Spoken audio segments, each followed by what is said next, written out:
Despotism is the origin of the decline and backwardness of nations, and its greatest manifestation is the despotism of governments. The cure for political despotism is constitutional consultation.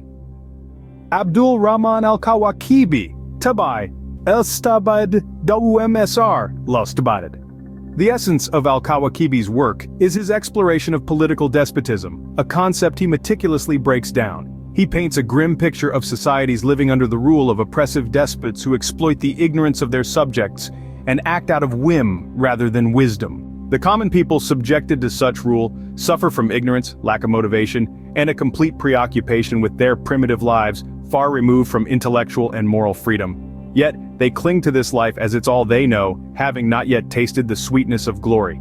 In Al-Kawakibi's view, the greatest disaster befalling a nation is the ignorance of its people and organized conscription. He criticizes this foundation of modern governments, seeing conscription as a tool for government despotism over its youth, sowing the seeds of submission and humiliation, and blind obedience without accountability or oversight.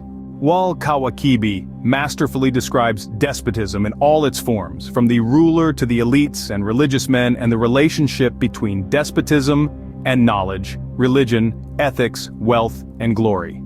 The despot is merely the tip of the despotism pyramid, supported by a broad base of ministers, aides, and religious men. These individuals protect the ruler as long as their interests are met.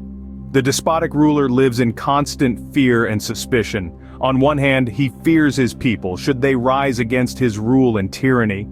On the other hand, he fears his aides and close associates should they decide he is no longer useful and resolve to remove him from power. Religion, for the despot, is the greatest tool to impose his rule over an ignorant, miserable, frightened populace, lacking even the most basic degrees of knowledge and logic.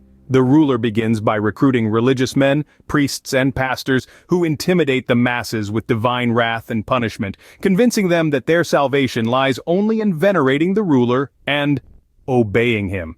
Knowledge is the despot's first enemy. With knowledge, the nation rises from its fear and submission. With knowledge, it begins to pursue its legitimate benefits and rights. Either it removes the unjust ruler and his system, or it forces him to succumb to its desires, becoming a president who serves it and its interests, as in all civilized countries around the world.